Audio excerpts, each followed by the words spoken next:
Salut à toi et bienvenue sur cette nouvelle vidéo.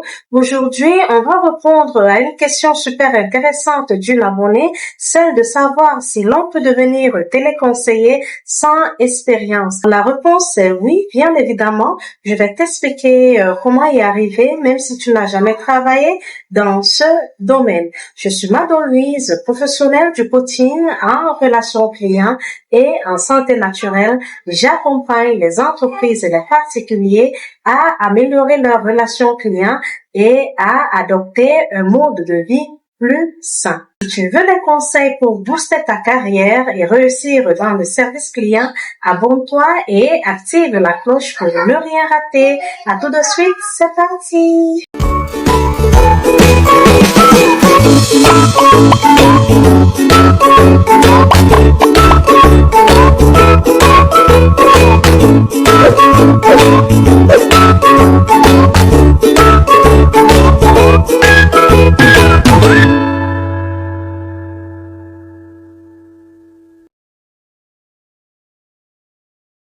Avant de commencer, il est très important de définir ici qu'est-ce qu'un téléconseiller. C'est vrai, dans mes vidéos précédentes, j'ai eu à le faire, mais la répétition étant la mère de toutes les sciences, je vais encore le refaire ici. Alors, un téléconseiller, c'est tout simplement la personne qui répond aux appels des clients, les aide à résoudre un problème, leur donne des informations, ou encore leur propose un produit ou un service. Cela peut être dans plusieurs secteurs tels que la banque, les assurances, le e-commerce, bref, partout où il y a du service client.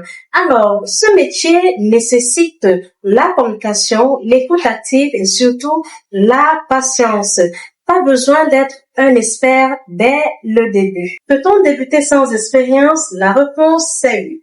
Et la bonne nouvelle ici est que la plupart des entreprises recrutent les débutants. Pourquoi? Parce qu'ils savent qu'ils seront capables de former leurs employés. Ce qui compte vraiment ici, ce n'est pas d'être un expert, ce n'est pas d'être ultra professionnel, mais c'est d'avoir les soft skills.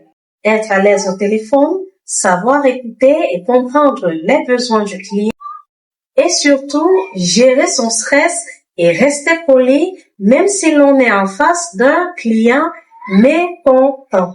Si tu as déjà aidé des gens, fait du bénévolat, assisté à des clients ou encore travaillé dans un magasin, tu as déjà des compétences qu'il faut. Comment maximiser ses chances pour être recruté sans expérience? Premièrement, tu dois d'abord soigner ton CV et ta lettre de motivation. Si tu n'as pas d'expérience en centre d'appel, ce n'est pas grave. Mets en avance tes compétences transférables. Par exemple, si tu as fait dans la vente, cela veut dire que tu peux être un très bon conseiller. Tu peux déjà conseiller des clients, leur apporter des solutions vraiment face à leurs problèmes. Si tu as des compétences en informatique, mentionne-le. Si tu es patient et un bon communicant, c'est un très grand atout. N'oublie pas de mentionner toutes ces compétences que tu as acquises lors d'une expérience, lors d'un stage.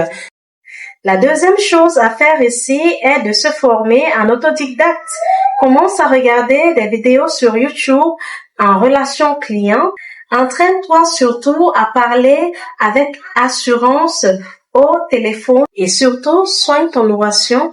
Entraîne-toi à parler couramment, clairement et avec assurance au téléphone. La troisième chose à faire, c'est d'avoir une très bonne élocution et surtout de garder une attitude professionnelle. Alors, tu dois apprendre à parler de manière posée, claire et dynamique. Et surtout, souris. Oui, souris.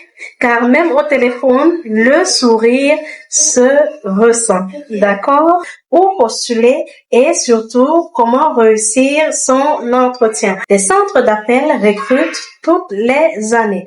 Regarde sur Indeed, sur JobStreet, sur JoraJob ou encore les sites des entreprises qui t'intéressent et vas-y, lance-toi. Quelques questions que les recruteurs peuvent te poser lors des entretiens. Retiens-les, ne les oublie surtout pas. L'une des questions top et courantes: pourquoi voulez-vous devenir téléconseiller?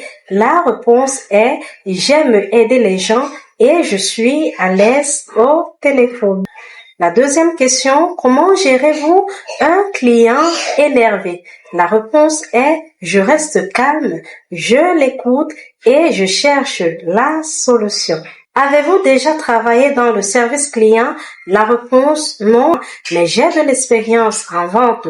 Comme bonus, je vais partager avec toi l'astuce qui va te permettre de cartonner après avoir suivi toutes ces étapes.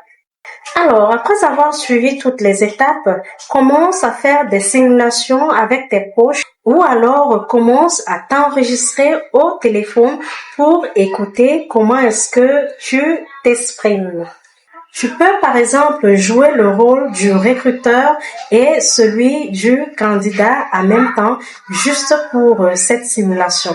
Ou encore, tu peux faire semblant d'être téléconseiller et de recevoir un appel téléphonique. Par exemple, bonjour et bienvenue au service client Orange. Bonjour et bienvenue au service client Orange en ligne. Est-ce que vous m'entendez? Je te souhaite bonne chance pour ton futur job et reste motivé car Hélène Hayes a dit: un expert a d'abord été un débutant. Bye bye. Tu vois, ce métier est accessible. Il suffit tout simplement d'être motivé, déterminé et d'apprendre les bases. C'est ainsi que tu feras une très belle carrière car tu as toutes tes chances. Si cette vidéo t'a aidé, mets un like, partage-la à quelqu'un qui en a besoin et surtout, si tu as des questions, pose-les en commentaire. Je serai ravie d'y répondre. À très bientôt pour une nouvelle vidéo et bonne chance pour ton futur job. Au revoir.